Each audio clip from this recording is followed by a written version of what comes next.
being born in '68, I was too young to actually remember the moon landing, but I grew up. The Area 51 landing. Yeah, Joking, I'm joking. You know, growing up with Apollo missions all the way through, watching it on TV, the rockets going up. Yeah. I mean, obviously in the '80s we had the shuttle doing the same thing, and obviously in recent times we just haven't got that. Well, it's all happening still. It's just happening in not Russia. televised It's happening in Russia. Russia and China and India.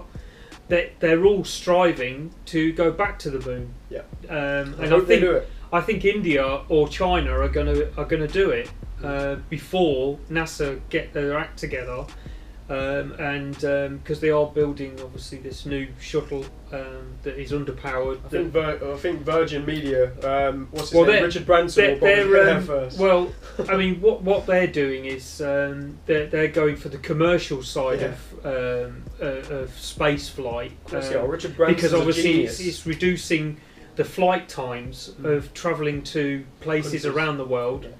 Obviously, you know, if you're paying business class anyway, a few extra grand to fly through the stratosphere to a destination in a matter of minutes is bound to be tempting to business. It's like getting on a bus going into town. Absolutely. I mean, it's so incredible to think that you could do that. Yeah. But it's taken all this time. You know,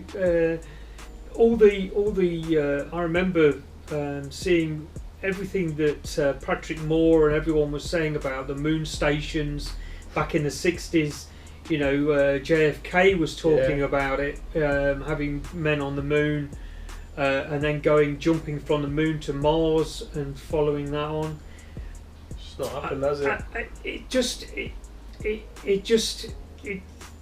The technology just couldn't reach the goals of what they wanted. Well, that's the crazy thing. When it comes to technology and we look at the moon landing, they did it off what they say is less technology than what we had in our Nokia or Sony Ericsson. That's usually the comparison, right? Sony Ericsson, I think. Yeah.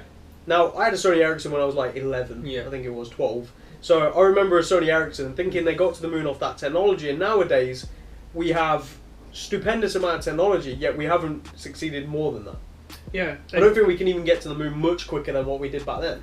Well, but yet technology has gone that much more forward. The problem we've got is the rocket technology hasn't improved since the '60s. They're still using virtually the same technology as back then. I mean, the fuels and the capacities have changed, but the way that they actually launch and everything else is exactly the same as they did way back. That's the struggle that humanity has. That we haven't got that technology to reach these other planets. And it's going to take, you know, another 50 years before we are ever going to achieve what we want to. Yeah. That is if investment continues the way it is, you know, with other countries such as China and India. If they continue to invest in the way they're doing, we may reach it a bit earlier. But America are just so far behind now. That you know, since the episodes with the shuttles and retiring it, NASA have lost their impetus of going forward. They were always at the forefront of space and reaching other planets, and that's what presidents were as one of their sort of bills of coming into power, was that we were going to do this and go, you know, and even Obama did the same thing. Yeah. You know, when he came to power, you know, there was he all this said a talk. lot of stuff. He said a lot. You know, at the beginning, wasn't there all the talk that NASA were going to do this and do that, and nothing has happened. You know, and I think it's a shame. I think that, you know, I think we need to go to these other planets. I think to find other Earth-like planets because we are destroying our own, aren't we? Yeah. That's what's happening at the end of the day, and I personally blame capitalism. Obviously, it's at the forefront. Yeah, of I mean, if it weren't for capitalism, it probably wouldn't be anywhere near as bad as what it is. The Industrial Revolution obviously changed things with coal and fossil fuels, and obviously the petroleum industry. We rely on it so much that it's now stopped the technology of batteries. Yeah. We're so way behind what Tesla. Oh, I was about to say Nikola Tesla. And other scientists had created batteries that were so more efficient, but the petroleum companies stamped it out. They stopped getting it. into conspiracy theories. They went, in my opinion, they actually killed a lot of people, and it's not just opinion. There's a lot of facts behind it. They killed a lot of people. People have disappeared. Out of nowhere. Scientists. Look at the way Tesla was treated towards the end of his life. Yeah. He died a poor, lonely man. Yeah. This genius who had these great ideas. Like, I admire Tesla's work, and I've looked into it a lot. Like, I really admire what he's achieved. But obviously Edison, we all... This is getting really into conspiracy, and a lot of people are going to disagree with what we say, but that's the whole point of this sort of conversation. It's a conversation more than anything. Edison really screwed it all up. He did. Yeah, I mean, he saw... He invented the light bulb. Yeah, I mean, the thing was that obviously Tesla had the alternative, and what Edison did was obviously capitalized it, destroyed the belief of the people by killing elephants and doing all sorts of things that. And this isn't just conspiracy anymore. No, this is fact. They filmed it. They actually filmed it. With the alternating current, and they've even tested some of his techniques today. Yeah. Some private not so commercial scientists, because you got to remember, guys, scientists earn money from the government just like everyone else, so they will say and do certain things that is false. You got to remember that they're not factual beings. They will lie and be corrupted. But there's ones who have tested his theories. Yeah. Worked. Yeah. It's worked. We can transmit energy through the air. Yeah, he had dreams. That's what he were building when Edison took all the fucking funds, isn't it? Yeah. Honestly. Yeah. We'd be so much further if it wasn't for all that. Really would. That was such a tangent. Yeah, it was. Yeah. Anyway, back to watches. Yeah, sorry. No, it's fine. That's the cool thing about these. It just ends up anywhere. Do you think you're going to flip any watches anytime soon? No. I think I'm comfortable with my collection as it stands now.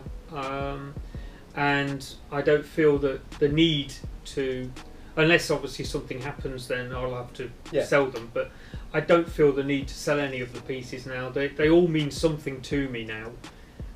They've all got their own stories of whether it's horology history or whether it's personal history. Yeah. So for me, the collection. In my eyes, and obviously your viewers will have other ideas, but I feel for me my collection is now complete. Yeah. I don't need. That's the cool thing about this. Everyone can say whatever they want because it's all opinion. Yeah. But it's a personal thing, a collection. Like getting a chronograph was something everyone told me I should do, but for a while I was just like, I don't really want one. Like, it's my collection. I do what I want. You know what I mean? That's the cool thing about it.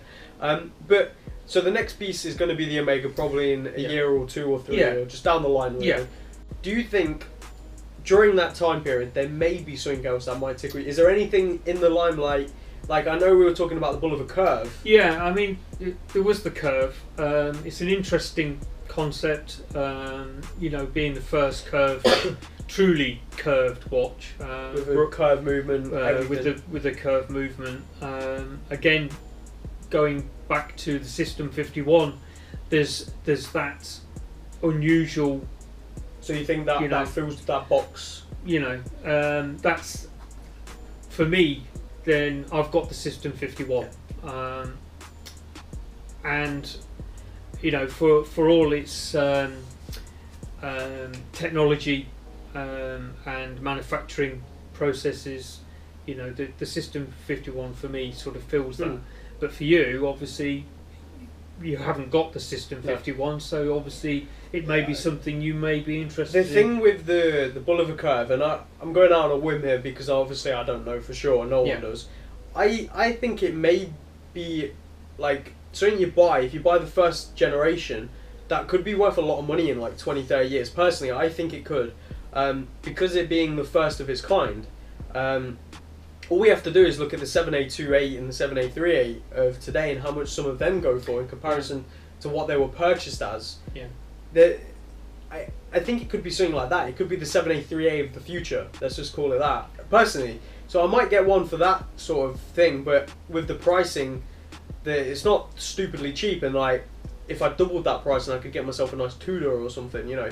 So I really don't know. I do want a System 51. I like, and this is where a lot of people again will be like, what the hell? I like the irony. I actually like the metal irony System 51. I think it looks really nice. The one with the two-tone as well. It's got gold plating. I don't like gold plating, but I like this one. It's got the wave dial. I think it looks really nice. I think it just looks nice, and it's got that history of the 51 movements, but it's just built a little bit better. Not that there's anything wrong with the plastic. I mean, you know, it's a stainless steel case whereby it's still unserviceable. They are still throwaway watches in people's eyes. Some people can't justify that. And that's what puts a lot of people off. You know, that they can't actually work on them and repair them. You know, I suppose in some ways it's got a shelf life. Whereas other watches you could service and you could tinker with them and keep them going for years and years and years. But there's nothing saying that the automatic movement is suddenly going to stop after 10 years. No.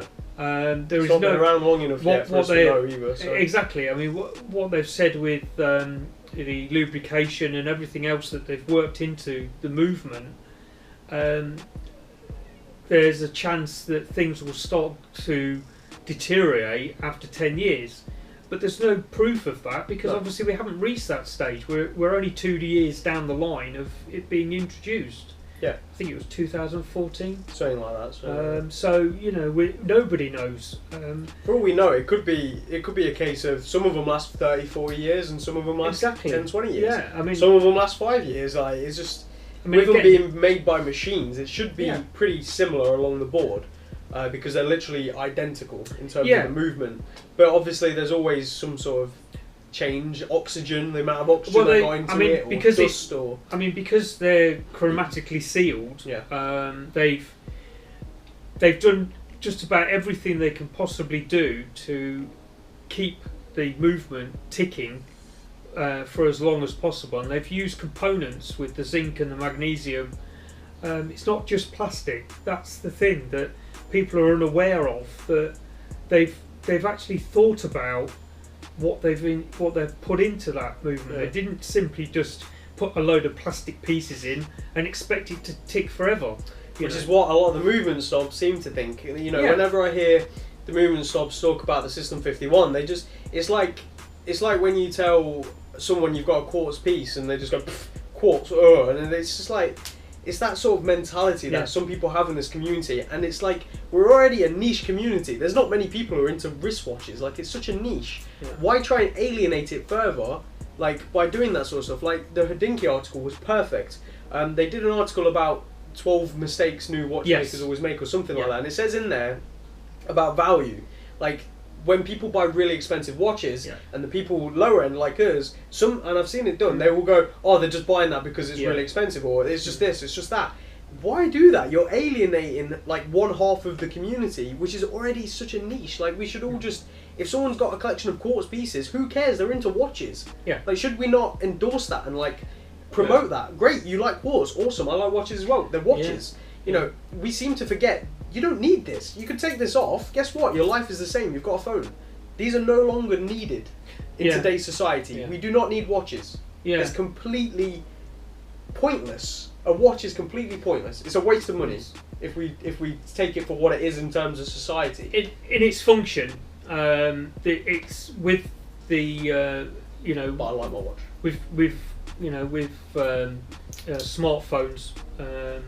Even the rise in smartwatches. And even the dumb phones have got, time on them. Exactly. And that was something that, when they introduced mobile phones, which was only in the 90s, so it's only 20 years that we've had phones that weren't bricks, that we didn't have to carry around half a trolley load of battery that weighed about six stone.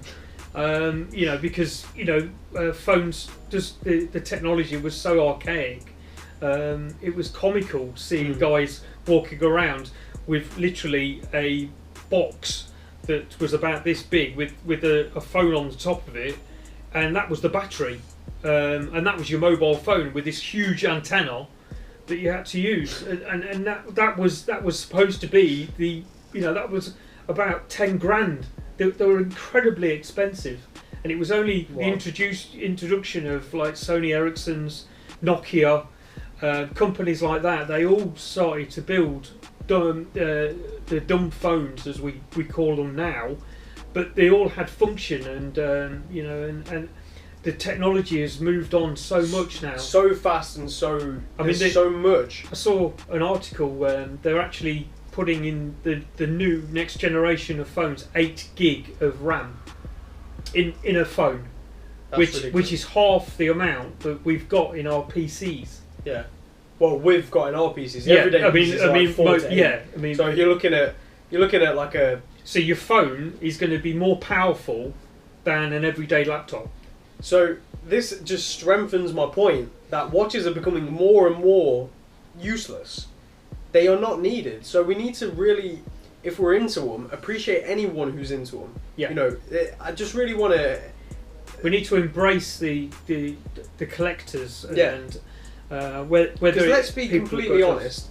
Let's just be completely honest. When we got into this hobby and we got into the YouTube and the forums, I don't know about you, but I felt intimidated by a few people in the community who only look down at you. Yeah, they look down at you because you got a Seiko or because you got a quartz watch or like I sell Fossil and stuff like that. People look down on people who buy them.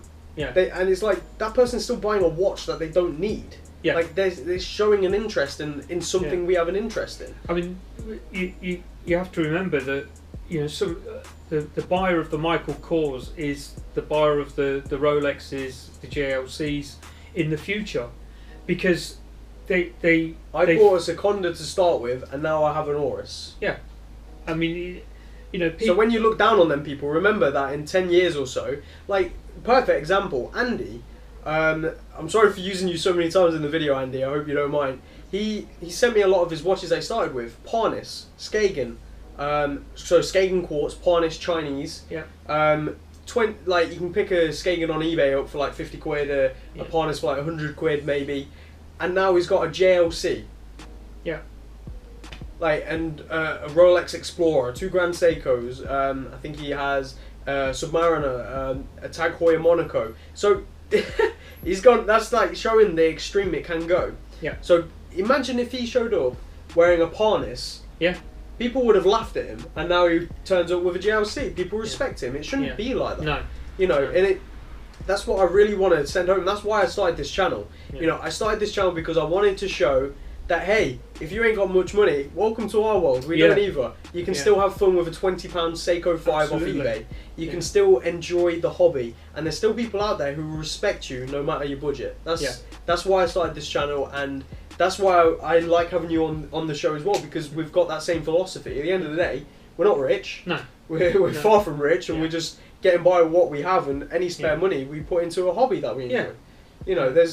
That's the cool thing about this, and I'm not trying to be mean to the people out there who are snobs, even though, hey, who cares, but I'm just trying to say, open your eyes to the fact that we're all in a niche together, and don't just treat people a certain way because they have cheaper things. And I see it happen too often. I see people I've even seen people leave this hobby, and I've only been in this hobby not long, but I've seen people leave the hobby due to how people treat them because they have lower end pieces. I've had people email me saying with their collection for review saying, I'm really nervous about showing this because they've got cheap watches. Yeah. It's like it shouldn't be like that. No. It's like when people say, I do it on a first come first served basis. I don't do it. Oh, you've got a £5,000 watch. I'll review yours first. I don't care. Personally, I don't care. Like, sure, cool. You got a £5,000 watch. Cool. You've got a £20 watch. That's also awesome. Got history. I respect them both equally. And I think we need to change this mentality in the community, and it is changing. You know, to use the perfect example, Jay Anthony, he will tell you himself that before he was a huge watch snob. You know, he even says himself in his story of how he came about the Monster when his friend brought it into work. He laughed at him. He laughed at the guy because he had a Seiko. And he tried it on. Now he owns the same watch. He loves it to bits. So it is changing. I'm glad to see it changing. I've seen people say to me, I finally bought a Seiko. And you know what? I don't know why I treated them the way I did. And it's just good to see this change. This transition. I think it's a good one. And I think that, you know, people will have, when they try the, you know, the cheaper end of the market for automatics, the Seiko 5s is a perfect example. There is just so much variety that it suits almost everybody. That someone will find a particular Seiko 5 that they love. That you guys saw that black Seiko 5, which is going to a 9-year-old girl. Yeah, exactly. That's right. You know, I mean, it was unheard of. You know, that I've still never heard of it. Giving, you know, a 9-year-old an automatic watch. What the hell? Not only that, a girl as well. Absolutely, yeah. That is so cool to me. Like when she said she wanted a watch and she was going to go with a Swatch, already that's cool. Like awesome. But then I was like, have a look at Seiko 5, and she saw that one, and it's not even like it's bright colours or anything. No. A black dial, traditional sort of look, and she loves it. She loves it to bits. And by the way, I want to use this example. When we're talking about this, we're not saying this watch is as good as this watch. We're not saying that. No. We're not saying that this is built as well. This is nowhere near built well as this. There's no way. But we're just saying, in terms of hobby and enjoyment, I get as much enjoyment from this as I do this. I find myself gravitating to this just as much as I gravitate to this. And that's what we're trying to say. Find something you enjoy, and even you will be surprised. Like, I know not Jay Anthony, Andy's got his son SKX, the 009, and he says the SKX is great as well. So don't just think because you've either got a load of money, you only have to buy expensive watches. Try the cheap. You've got the money to. You're not going to lose out. If you're buying a 10 grand watch, what like Federico with his SKX. Exactly. He loves it. You know. And especially with selling his GMT to TGV, he finds his SKX to be not obviously a replacement. You know, but something that just fills that little void. And that's the good thing about, you know, the Japanese market pieces, that there's just so much variety, you know, and it fits almost every pocket. You know, you don't have to spend £2,000 on a Grand Seiko. You can get something that looks very similar. Seiko 5. In a Seiko 5. 5s look really the new similar. ones, especially they've really new bracelet. Make sure you get a new bracelet. That's the only thing that lets them down is but it doesn't, because you're paying 50 quid for the watch, not for the bracelet. The bracelet's so cheap and horrible because they literally put all their money into the watch, and you can tell when you get them. You know, experiencing that little girl's Seiko 5, I was like, wow. Like, that is made so well. The bracelet, take it off, put a new leather on, and you'll just be like, wow. Like, truly. And even with the SKX, I love it to bits. I love the bracelet. It could be better. But you've got to realise how much money has gone into that watch itself. Like, the watch, not the bracelet.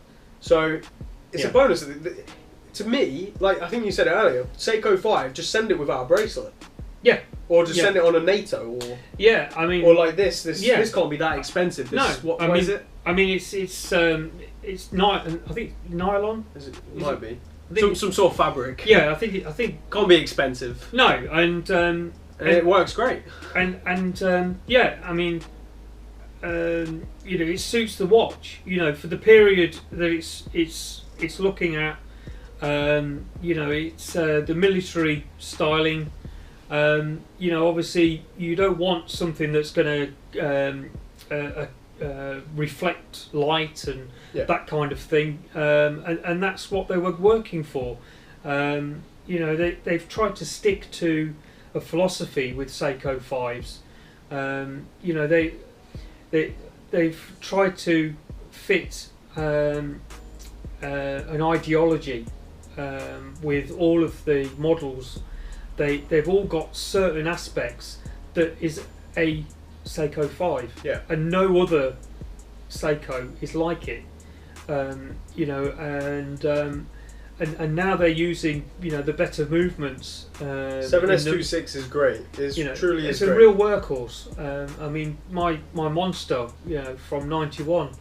7S26. My you know, SKX from 2016. 7S26. Yeah, It runs great. It runs great. You will not have any problems with the 7S26, No. in my opinion. Yeah. And from our experiences. yeah. No problems. Sure, mine runs 3 seconds a day, but what's 3 seconds a day in an automatic watch? If you are that person going, oh, but it's not under 1 second a day, get a quartz. Shut up. Yeah. Go get a quartz for £1. That's right. You'll get that under 1 second a day, under 1 second a month. I mean that's one of the reasons that I've got a quartz. Yeah, is the that accuracy. when you want the accuracy and you want to regulate Yeah. your automatics, you know you've got that accuracy with you with that particular quartz. With waking up in the morning and going to work, sometimes none of your watches are running. And you're like, oh fuck, I've got to like get one going. And it's just like, I'll just grab the quartz. Yeah.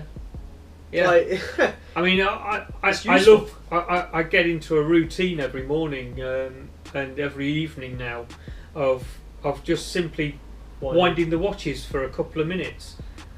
I do that every day. Yeah. I mean, I don't need to. No. Absolutely no need. There is no need to wind, with a 40-hour reserve, and the System 51's got 90 hours. But I just feel the need to look at my watches and touch them and feel them and appreciate them for what they are. And I do that every single day. And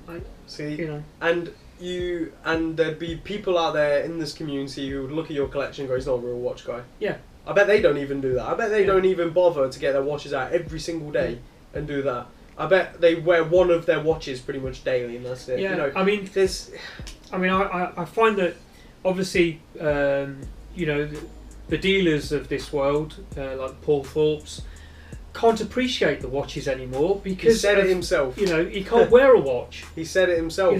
Which is so watches. sad. Yeah. Which is so sad that they've got this passion for watches, but are in a position where they can't actually wear what they want because of the threat of somebody taking. And I want to become a watch dealer one day, but I say I will never not wear a watch, but if my job and my life and everything and my family's life depended on watch dealing, and I was always in always in danger by wearing a watch, I would not wear a watch like Paul. I completely understand it, but it's just so sad. Yeah, and for our end of collecting, there's no worry. Obviously you've got your Oris now, and that's few heads have turned. That's an exception to what we have,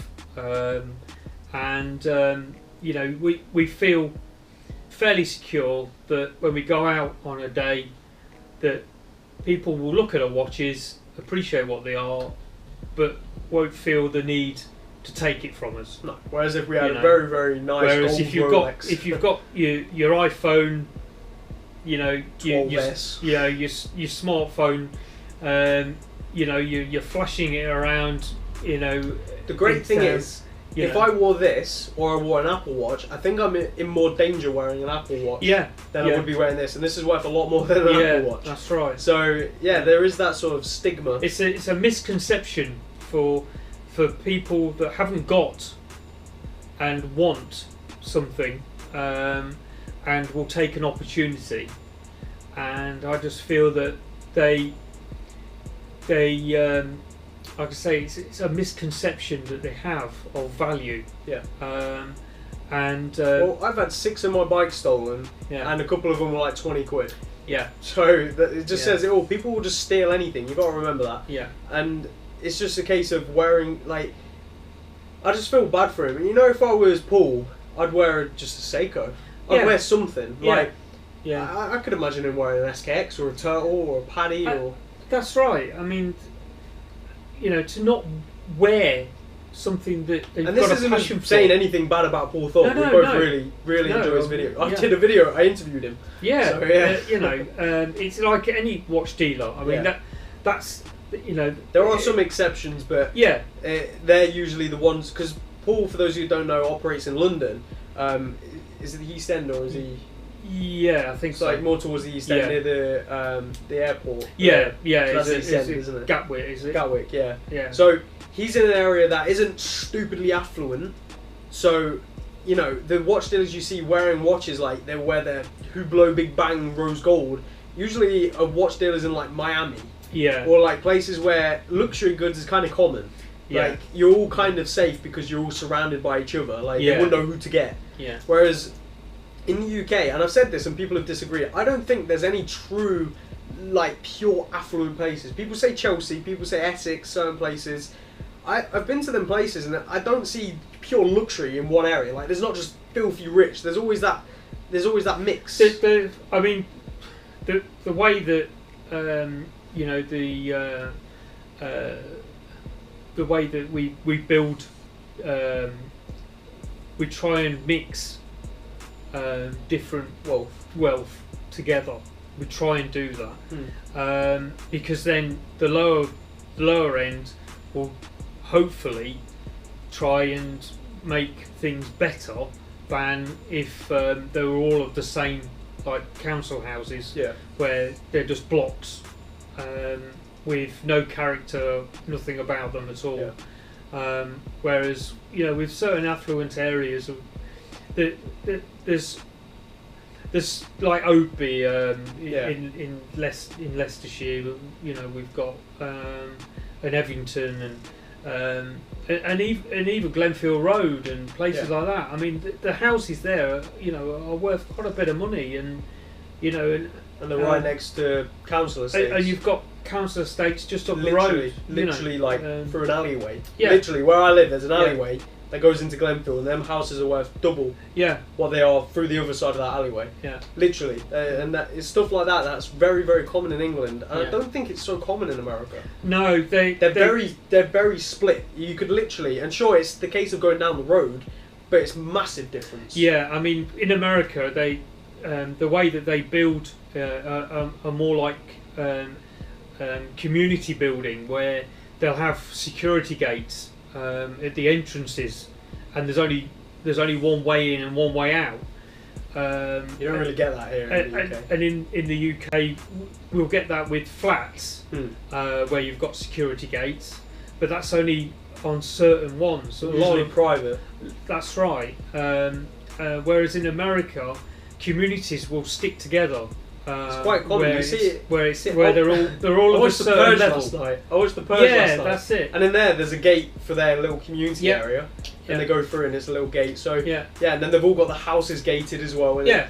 it's very, very, very common. Where here in the UK, it's not so common. We- Like, sure, we you will don't- get it some places, Yeah. but I've never seen a community gated No, here I in the mean, UK. I've never seen it. I've only seen where it's like old farm barns have been converted into bungalows, and where the entrance is, it's gated, and there's 5 separate houses together, but that's very rare. In the UK, we don't build like that. We don't. We seem to be more. We're not into the big barbecues and all those kind of things that communities. Yeah, You know, what we you don't see- do that. what We you keep see in the- ourselves to ourselves. Yeah, what you see in the US with these community get-togethers and you know them street parties Yeah. and street buffets, it just never happens here in the UK. Yeah. Like very, very rarely. Yeah, I mean, we celebrated, you know, the jubilees, you know, Silver Jubilee of the Queen and things like that, Yeah. where we had street parties, but that's very, very rare. And today, you know, the generation couldn't give a toss about the royal family anymore. Nope. They've lost all of their credibility with what they've done. The royal family is tourism, and that's it. It's purely for tourism now. You look at the royal family and how everything about that new baby is everywhere. The people in like everywhere else in the world, China, places like that, they love it. Yeah, they really love it. Yeah, because they haven't got that. You see, but they lost in their the emperors. UK. We really don't care. Yeah. Like, we do not care one bit. Yeah. Like, when something new comes on the news about the royals, there's like probably 20 old people who are like, ooh. Yeah. And then other than that, no one cares. This is a misconception outside of the UK that we care about the royals. Yeah. We don't. We really don't. It's one of those dead traditions that is just costing us a fortune. Yeah. Sure, it brings in a lot through tourism, but no, you ask most Brits and they'll just be like, no. Very rare you'll find people who do. Yeah. And I think that's where there's a real sort of us and them mentality definitely that we've got. Even with the wealthy, you'll speak to the wealthy and even they will consider the royals different to them. Like there's that very like you were saying, and that's where I think back to the point of Paul Thorpe and his watches. That's where he can't wear his watches because here in the UK we're not sort of split into areas like that. So there's always that threat, no matter where you are. Even in the filthy rich areas, which we've just established don't really exist, you're still in danger. Like, you're still kind of at risk. Yeah. I mean, just wearing an Oris in my area is dangerous. Like, it actually is. Yeah. And I should be a bit more careful. So, it's just... I mean, the point is that you just have to be aware of your surroundings. When you've got your headphones on, make sure that the volume isn't so loud that it completely obliterates everything that's around you, because it only takes a few seconds for somebody to come up behind you, whack you on your head, and nick your phone, nick everything that you've got on you. Watch your camera. And that's the way that society is now. That you've got to be aware of your surroundings. And it's something that I think should be taught in schools. Surprising that isn't it? Stranger danger is still a thing that everyone gets taught, but just being aware. But I think being street aware, I think should be taught, whether it's in PE or whatever. As just to have just to have that in the back of your head, whether you take it on board at the time or not. It'll always be there. And when something happens, you know how to react. Whereas today, nobody knows. You've got your phone and you'll see an accident, and nobody. What's the first thing they do? They get the camera out. They take a picture. They start recording. They don't phone. They don't phone for an ambulance emergency or help. Services Or help. I've seen it so many times. They're straight on to YouTube or Instagram or whatever it's called. Live stream with whatever it is. Snapchat or whatever. And that's the first thing they do. It's crazy. I've seen it, and I'm part of this generation. Yeah. Although I don't live by that. If something happens, an accident, I'm the last person to pull my phone out and record. I'll be ringing the fucking